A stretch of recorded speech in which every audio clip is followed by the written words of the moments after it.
እንግዲህ ፋኖ እዚህ ጦርነት ውስጥ የገባው ጦርነት የዲሞ ጨዋታ አይደለም። ሀገር እየጠፋ ስላለ ነው። አላሁ አክበር ማለት ስለጠፋ ነው። እግዚአብሔር ብሎ መቀደስ በስመ አብ ወወልድ ወመንፈስ ቅዱስ አሐዱ አምላክ ብሎ መቀደስ ስለተከለከለ ነው። ስምህን ቀይር ስለተባለ ነው። በገዳ እንድናምር በግዴታ ስለተደረግን ነው። የእስልምና ስም የአረብ ስም ነው ይጥፋ ስለተባለ ነው። የክርስቲያን ስም የይሁድ ነው ይጥፋ ስለተባለ ነው። ታሪካችን በሃይማኖት ላይ ስለተተረጎመ ነው። የትኛውም ቢመጣ የትኛውም ቢሄድ አንድ ታሪክ ልናውቅና ልንገነዘብ ይገባል። ክርስቲያን ብቻውን ሲመራ ወደ ክርስቲያን ሀገር ወንድሞች ብሎ ወገን ናቸው ብሎ ሰላም አለ ብሎ የላከ ነብዩ መሐመድ ሰለላሁ ዐለይሂ ወሰለም ነው። ጎበስ 12 ሰው ነበር የላከው ነብዩ መሐመድ ሰለላሁ ዐለይሂ ወሰለም። ማን ነበር የሚመራው? ክርስቲያን ነበር። አክራሪ ክርስቲያን ነበር። ነብዩ ይህን እያወቁ ወደ ክርስቲያን ነው የላኩት። ፍትህ አለ እዛ ሂዱ የተባለበት ሀገር ትናንትና እሳቸው ፍትህ ያለበት የተባለውን የክርስትናን ሃይማኖት ዛሬ ልናጣጥለው ልንሰድበው አንችልም። በአንድ በኩል ችግራችንን ከቀረፍን በኋላ የት አባቱ ብለን ልንረግጠው ኖ። ክርስቲያን እየደማ ነው፣ እየሞተ ነው። የክርስቲያን ሞት የክርስቲያን አለመኖር እስልምና ሃይማኖትን ይነካዋል። እንዴት የክርስቲያን ሰው ይራባል እስላም ሰው እየበላ? እንዴት የሙስሊም ይራባል ክርስቲያን እየበላ? ይህን ቁጭት ሊኖረን ነው የሚገባው። ለጠየቀኝ ጥያቄ የፋኖ ትግል አሁንም ቢሆን አጥጋቢ ሆኜ የምነግርህ ትናንትና አማራ በማንነቱ በአማራነቱ እየተጨፈጨፈ ነገ ስልጣን ቢይዝ አማራ ይሄን አይሰራውም። አማራ ይሄን አያደርገውም። አማራ በፍሪደም ያምናል። አማራ በመነጋገር ያምናል። አማራ በአብሮነት ያምናል። አማራ በሃይማኖት ያምናል። አማራ በኢትዮጵያዊነት ያምናል። 4 ነጥብ። ምንም አትስጋ። እንደዚህ እየተደፋ በኢትዮጵያ ውስጥ ሲዳሞ እየተገደለ፣ በኢትዮጵያ ውስጥ ወላይታ እየተገደለ፣ በኢትዮጵያ ውስጥ አማራ እየተገደለ፣ ትግሬ እየተገደለ፣ ሰሜኑ ክፍል ጀግኖች የሆኑትን እያርበደበዱ አቋማቸውና ሀብታቸውን እያጠፉ አማራውና ትግሬውን አጥፍተው ሌላ መንግስት ሊመሰርቱ ያሉ ሌላ ሃይማኖት ሊያመጡብን ያሉ መሪዎች አንዴ የፈረንሳዩን መሪ በመስቀል ላይ እያቆሙ በጨረቃ ላይ እያቆሙ አንዴ ኳስ ጨዋታ የሆነ ሩጫ አለ ሲባል ወንድ ለወንድ የሚጋባውን ስርዓት የሚደግፈው ሀገር ላይ ፈረንሳይ ላይ ገመድ እየበጠሱ ኢትዮጵያን የምታከል ትልቅ የሃይማኖት ሀገር የሆነችዋን በፈረንሳይ ሀገር ሄዶ ወንድ ለወንድ የሚጋባውን ጋብቻ እንዲፈርሙና እንዲሮጡ የተደረገበት ዘመን ዛሬ ፋኖ አይመልሰውም። ፋኖ ህለገባዊነት፣ ህብረ ብሔራዊነት ድምፁን አብሮ የሃይማኖት መከባበርንም ኢፍትሐዊ የሆነ ዲሞክራሲያዊ ስርዓት ለመመስረትም ማኒፌስቶ ያወጣ አይደለም። አትስጋ፣ አይዞህ፣ ልክ ነህ። በአሁን ሰዓት በሃይማኖትህ እስላም የብልጽግና አጨብጫቢ ነው ብሎ የሚሰሩና የሚፈርጁ በፋኖ ስም ወይም ፋኖን ጥላሸት ለመቀባት የሚያደርጉ ካድሬዎች ፋኖ መስለው የሚሰሩ አሉ፣ ይያዛሉ፣ ይቀርባሉ። የፋኖ ዓላማ ግን ክርስቲያንም ይሁን ሙስሊምም ይሁን በአንድ እንዲሆን አይፈልግም። ልትደግፈው ትችላለህ፣ ላትደግፈው ትችላለህ። ነገር ግን ኢትዮጵያ የ150 ዓመት ወይም የ33 ዓመት እድሜ ያላት አይደለችም። የነቢ አደን ጀምረን ብንቆጥረው እንግዲህ ከባድ ታሪክ አለው። እባካችሁን ለማያውቁ ያንብቡ እላለሁ። 3 ነገሮች ያስፈልጋል በዓለም ላይ ወይ አስተማሪ መሆን፣ ወይ መማር መሆን፣ ወይ ተማሪ መሆን፣ ወይ ተከታይ መሆን። 3ቱንም ያልሆነ ሰው በምንም አይነት ስለ ኢትዮጵያ ታሪክ ሊናገር አይችልም። የኢትዮጵያ ታሪክ በዓለም ላይ ከባድ ነው።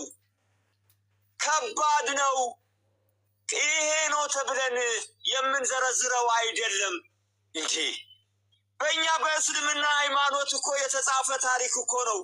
ጎበዝ ልንኮራ ይገባል። በእናታችሁ እንዴ ዛሬ ክርስቲያን፣ እስላም፣ አማራ፣ ትግሬ እንላለን እንዴ? ወደ ድህነት ያመጣን እኮ ይህንን ውስጥ እንድንገባና እንድናስብ እኮ ነው። ቤተ ክርስቲያን ለአማራ ማን አደረገው? የአማራ ነው ብለው የሚፈርጁት አማራስ ቢሆን ይህንን ፍረጃ ሲፈርጁበት የደገፉት መስሎት ነው፣ ሊያጠፉት ነው። ኢትዮጵያዊነት ለአማራ ማን ነው የሰጠው? ሲያታልልህ ነው ብቻን አስቀርቶ ሊመታ። ኢትዮጵያዊነት ህብረ ብሔራዊ የሁላችንም ነች፣ የአማራ አይደለችም። አማራ ብቻው ለምን ይቆረቆራል? አማራ ብቻው ለምን ይሞታል? ለምን? አያችሁ፣ አግልለውት ለብቻው የአራቱን በሬ ጨዋታ ሊያመጡበት አማራ ላይ። ሌላው ቤተ ክርስቲያን የአማራ አይደለም። አማራና ቤተ ክርስቲያን አይገናኝም።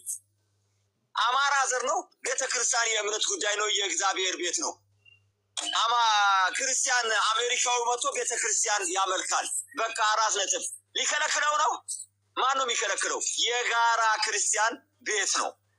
አይታችኋል። ቤተ ክርስቲያኑንም የአማራ ነው ብሎ የሚያቃጥሉት ጅላጅሎች ማለት እነሱ ናቸው። ቤተ ክርስቲያን የፈጣሪ ነው።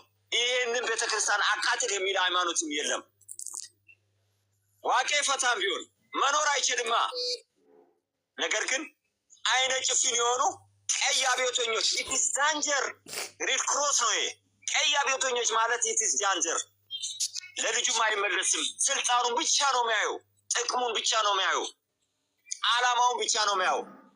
አሁንም ፋኖም ያንን እየታገለ ነው ያለው። 33 ዓመት እስከ አፍንጫው የታጠቀውን ኃይል ኮበዝ ተአምር እኮ ነው፣ የተቀደሰ እኮ ነው ምላችሁ። ይሄ ነው። እነሱ እግዚአብሔር ይላሉ፣ እኛ አላሁ አክበር እያለ እየታገልነው ነው። አሁን ደግሞ ምን ብሎ መጣ? ጣሊያኖቹ ምን ነበር ያሉት? ፈረሰኛው ፈረስ ነጭ ፈረስ ባለክንፍ አይተናል ያለው ትዝ ይበላችሁ። አሁን ደግሞ ምን አለ እሱ? ማራከሱ ነው በሱ ቤት የጅብ ግልገልና የጅብ ቆዳ ይዞ ይዞራሉ አለ። ጨርሻቸዋለሁኝ፣ አጥፍቻቸዋለሁ፣ እጃቸውን ሰጥተዋል። የቀሩት አመራሮች ነው ያለው። አንዴ ዘመነን ገደልን ያለው ትግል ዘመነ ስለሞተ የሚሞት የሚመስለው በአንድ ሂሳብ ያለ የሚመስለው መላው ሚሊዮኖችን ድምፅ የያዘው ፋኖ ይሄንን ስም እየሰጡት ነው። ስለዚህ የአባቶቹ የአያቶቹ ታሪክ ትግል እየታገለ ያለ መሆኑን አለመገንዘቡ አሁንም በተራ አስተሳሰብና የአማራ ፋኖን ትግል በአባይ ዙሪያ ለማስቀመጥ የሚያደርገው ሩጫ በመሆኑ ጠንቅቃችሁ እንድታውቁ ላለሁኝ ወንድም ጎረቤቶች፣ ትናንት ያስጠንቅቃችሁን የአማራ ፋኖ ደጋፊዎችም የአማራ ልጆች በርትታችሁ ተርባችሁ ተጠምታችሁ ትግሉን እናሸንፍ እንላለን። ለብሔር ብሔረሰቦችም ጥሪ እናሰማለን። ብሔር ብሔረሰብም ዝግጁ ነው፣ ህይወቱን እየሰጠ ነው። በሐዋሳ በጉራጌ በቡታጀራ ፋኖ ነኝ እያለው ነው። መከራውን እያየ ነው። የማይነካ ቀፎ ነክቶ አብይ አህመድ ግራ ገብቶታል። 30 ጊዜ አስታርቁኝ እያለ ነው። እነዘመን እየለመነ ነው። ስህተት መጀመሪያ ሰጥቷል። ዲክሮት ውስጥ ገብቷል። መልሱና ጥያቄው የሽግግር መንግስት ይቋቋም ነው። ይሄ አይደለም እንደ ጓዶች ቀጥሉ እናንተ። ዋሮንታ እውነት ነው። ሰላም የዶክተር አብይ ጋሻው እንዴት ነህ? አለን። ሰላም ነው አለን። እንዴት ነው? እጅ ለመስጠት አላሰብክም? ወደ ሰላማዊ ትግል እንድትገቡ ጥሪ እያደረግን ነው።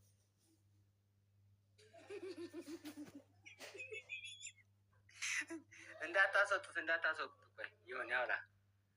እሺ ከዛስ ምንድን ነው? ከዛማ ባህር ዳርም ጎንደርም አዲስ አበባም እንደ ልብ እየተንቀሳቀስክ ህይወትን ትገፋለህ፣ ሰላማዊ ኑሮውን ትጀምራለህ።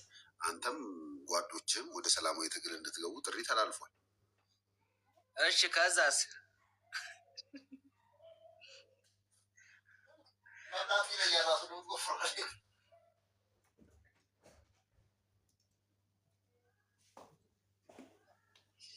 እስኪ ታብታብ አድርጉ፣ አይሰማም።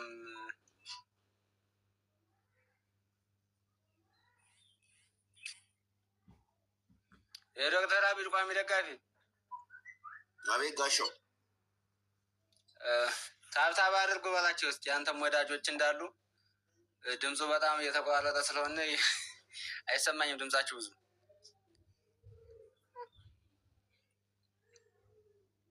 ስምህ ነው ምግባርህ ነው ግን ፋኖ ጋሽዬ ብራዘር?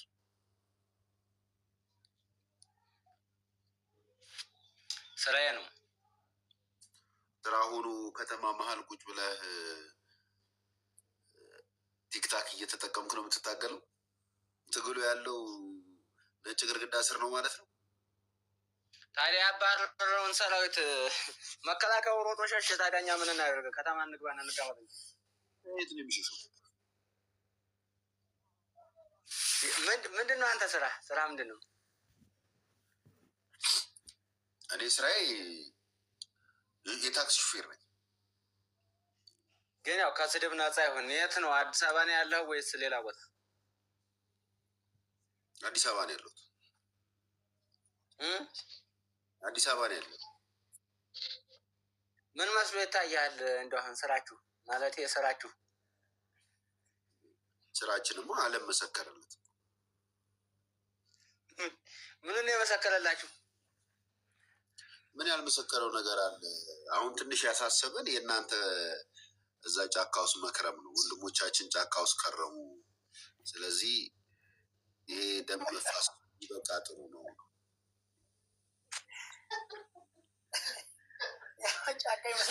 ለእኛ አስባችሁ ነው። ታዲያ ህዝቡ ማረስ አለበት፣ ተማሪው መማር አለበት። ከድንቁርና ወጥቶ የጅብ ቆዳ እጅ ላይ አስሮ ከመዞርም መትረፍ አለበት። የጅብ ቆዳ ከጥይት እንደሚያደንም ማን ያውቃል? አብይ አህመድ ነው ያወራው። አሁን አብይ አህመድ የምን ቆዳ ነው አንገቱ ላይ ያንጠለጠለው? የጅብ ቆዳ ከጥይት አያድንም ብለህ ነው የምታምነው አንተ? አይ ለጅብ ይመስለዋል። አንተ አያድንም ብለህ ነው የምታምነው እኮ። የምልህ ለጅቦች የጅብ ቆዳ የሚያድን ይመስላቸዋል። ለጅቦች ጅብ የሆኑ ናቸው እሱ የሚያውቁት። ስለዚህ ንገረን ብዬ ነው። አይ እኔ አላምንም። እኔ ሰው ነኝ። ስለዚህ ቀለም ቆጥረሃል ማለት ነው። ደጋፊ ተረጋጋ። አንተ የምታመልከው አምላክ መሰለኝ እኮ የጅብ ቆዳ እንደሚያድን የተናገረው። ቴስት ያደረገው እሱን ነው። አባትክን ብጠይቅ አይሻልም? ሌላ ሰው ከምጠይቅ ሲባል አንቺ ተይው። አንቺ ባልሽ አሁን እኔ ከአማራው ጋር ላውራ። ችግር የለውም። እኔም አማራ ነኝ፣ ማውራት እንችላለን። አታስብ። አይ አንቺ በልጆች ሽፍራይ ነች። ስለዚህ ከአንቺ ጋር አናወራ፣ ከአማራው ጋር ላውራ። ከፋኖ ስማ ዶክተር አብይ ነኝ ያለው ማለት ነው። ታየ ቦጋለን አወቃችሁት አይደለ? ታየ ቦጋለ መምህሩ አብይ ምን ሲል ነበር መሰለ? ከዚህ ቀደም ፎቶውን እየለጠፈ አብይ ቅዱስ ነው፣ አብይ ጀግና ነው፣ አብይ አዋቂ ነው፣ አብይ ምንድን ነው ሲል ነበር። ከዛ የሆነ ጊዜ የፖሊሶች እና መከላከያ ዠለጡት፣ አይኑ እስኪያብጥ ምናምን ደበደቡት። ሲደበድቡት በወሩ ምናምን መሳደብ ጀመረ። አሁን ይሄ ማለት ነው ለመታወቅና የሆነ ጥቅም ለማግኘት ነው እንጂ አዲስ አበባ እኮ ራብ እየተጫወተበት ነው። እኛም እዛን ያለ ነው። ታክሲ እንኳን ሆዱን የሚችልለት ስራ እየሰራ አይደለም፣ እያሽቃበጠ ያለው እና እንደዚህ አይነት ሲጠይቅ ሲጀመር አውርደው። እንደዚህ አይነት ደደብ መቼም ቢሆን አይገቡም። የጅብ ቆዳ ያወራው የራሱ ጠቅላይ ሚኒስተር የሚለው ነው። በፍራቻ ያወራው ነው። ፓርላማ ላይ መቅረብ የሌለበት ወሬ ነው ሲያናፍስ የነበር። አንተ እንደዚህ አይነት ነገር ሲጠይቅ ሲጀመር ማውረድ ነው ያለ፣ አዋርደ ነው ማውረድ ያለበት። እዚህ አካባቢ የሚገቡት እንደዚህ አይነት ዳይፐሮችን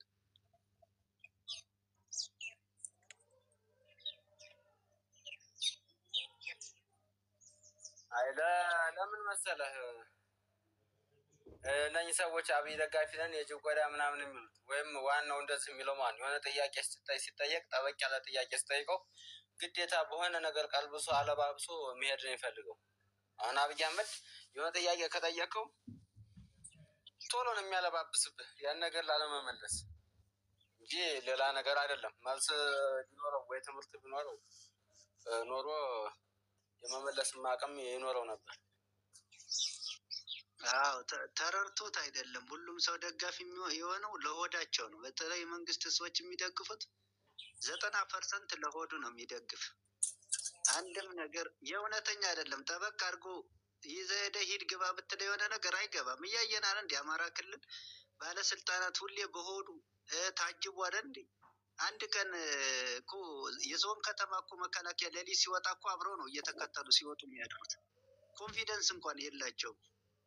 ለሆዳቸው ለከተማ ቤት ለሚሰጣቸው እንደዚህ ውስኪ ምናምን በየቀኑ ለሚጠጡት ብቻ ነው እያሰቡ ያሉት እና ቢለፈልፉ ምንም ዋናው ጠበቅ አድርገን መዋጋት ብቻ ነው። ያ ብቻ ነው የሚያስፈልገን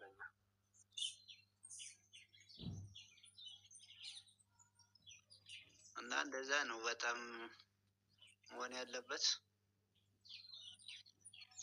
ከተማ ለምንድን ነው ይላል አይደል? ከተማ ጫካ ልመጣሉ ምን ይደረግ ታዲያ? ከህዝብ ጋር ከተማ ለከተማ ተርመሰመሱ ሲሄዱባቸው ፋኖ ይወጣሉ። ከዛ ምን ይላል? ከተማ ለምን አንተ ቁጭ ብለህ ላይቭ ይላል። መከላከያ ላይቭ ላይ ቁጭ ብሏል እንዲህ ሲዋራ የሚውለው አሉ የምናውቃቸው እንደዚህ ላይቭ ላይ ቁጭ ብለው የሚውሉ እንዳትደርሱብን የሚሉ እኮ አሉ። በላይቭ ቴክስት ላይ ፋኖ አይ እኛ በቃ አትምጡብን ከተማ እናንተም ዘቁ ነው በቃ ለሊት እየመጣችሁ እንዳታጠቁን የሚል እኮ መከላከያ እኮ ነው ያለው። እንሰራለን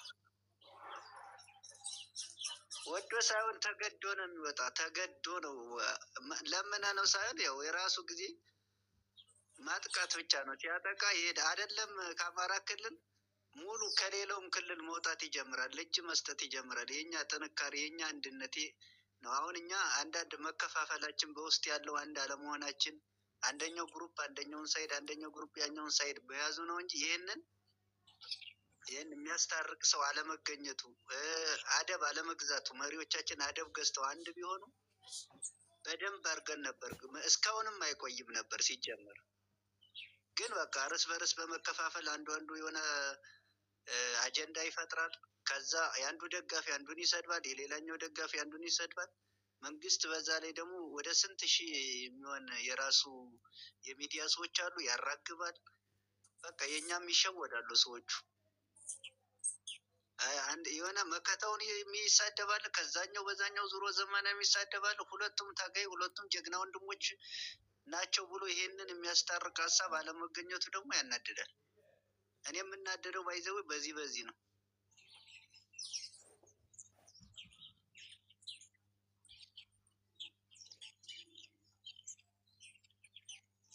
ተላላኪ አንተ የብልጽግና ምናምን የራስን ሀሳብ ይዘህ ስታወራ ብልጽግና ለመሆን ካለው ፍላጎት የተነሳ በውጭ ሀገር ኢትዮጵያ ውስጥ ይቅርታ ብሎ ለማግባት ያሰፈሰፈ በሺዎች የሚቆጠሩ አሉ። በሺዎች ማአት ነገርኩህ እኮ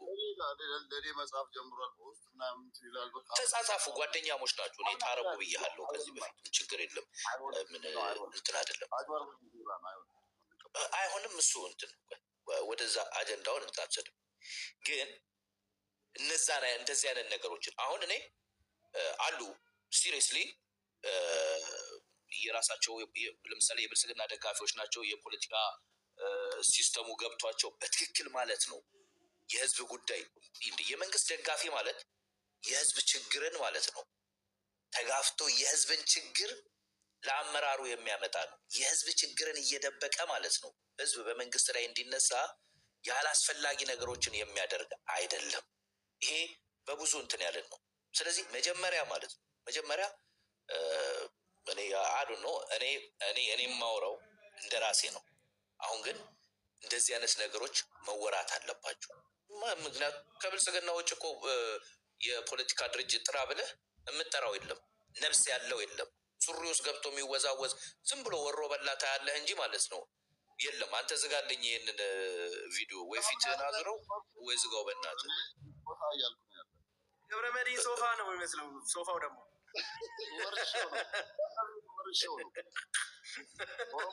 እንትን አይደለም።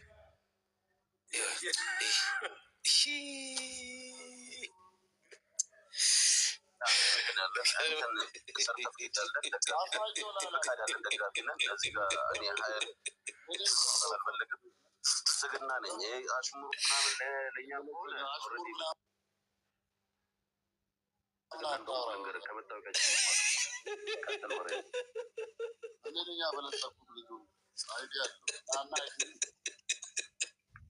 አንድ ጊዜ እኮ ነው አዲስ አበባ ከተማ እየፈረሰች ነው ምናምን ብለው ሰዎች ሲንጫጩ እነ ዳልቻ አሜሪካ ነበሩ እና እኔ ኢትዮጵያ ነበርኩኝ እና ሄድኩኝ እዛ አካባቢ መስጊድና እንትን ፈርሷል ምናምን ብሎ በቃ ያብዳል ሰው። ሄድኩኝ እና ቦታው ላይ ቤቶቹ ስናያቸው ማለት ነው እነዚህ ናቸው አለ ዳልቻ። አሁን እነዚህ የቀሩ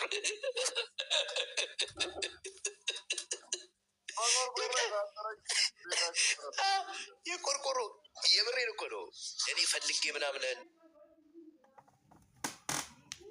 የዛ ድረስ ለፍቼ ሄጄ ምናምን ነገር እንትን ስልክ እናንተማ እንደዚህ ሆኖ እንደዚህ ምናምን ማአት አይነት ነገር ያነሳል።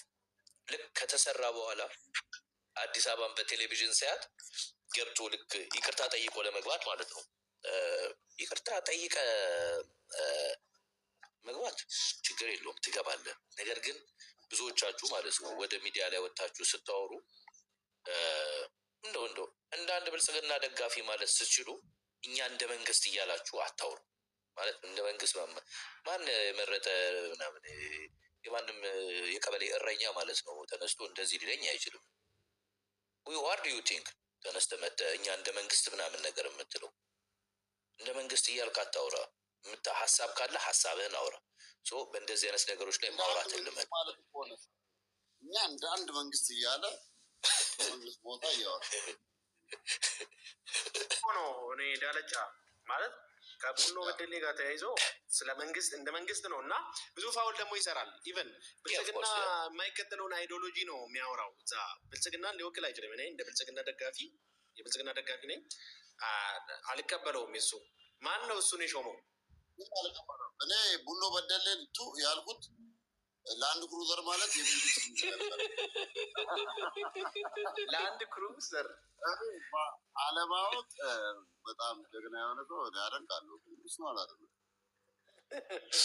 እኔ ወይ ቀጥል የተያዙ የኢሚግሬሽን ሰራተኞች ሰምታል። በሙስና ነው የተያዙ። መንግስት ያወጣውን ነገር ተላልፈው ኢሚግሬሽን ባለፈው ሳምንት እጅ የገጠመኝን ልንገራችሁ። ኦኬ ኢሚግሬሽን ማለት የሰው ክብር የማይገባቸው ምን አይነት ሰራተኞች እዛ እንደተሰበሰቡ አይደል ነው። የሚስቴ ፓስፖርት ነው። ፓስፖርት ሞልታ ሜሴጅ አልደረሳትም። ትጠብቃለች። ሄድኩኝ፣ ውክልና አለኝ ይዤ ሄድኩኝ።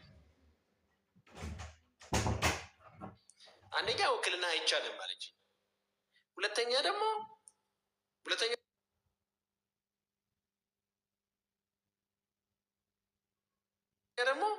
እንትን ለምንድን ነው የማይቻለው? ይሄ እኮ የመንግስት ውክልና ነው፣ የትም ይቻላል አልኳት። አይቻልም በቃ አለች። ከዛ ራሷ ሄደች። ሚስቴ ራሷ ስትሄድ በቃ እንደገና ሙይ ጠፋብኝ ብለሽ ሞልተሽ ነይ። ጠፍቷል በቃ ያንቺ።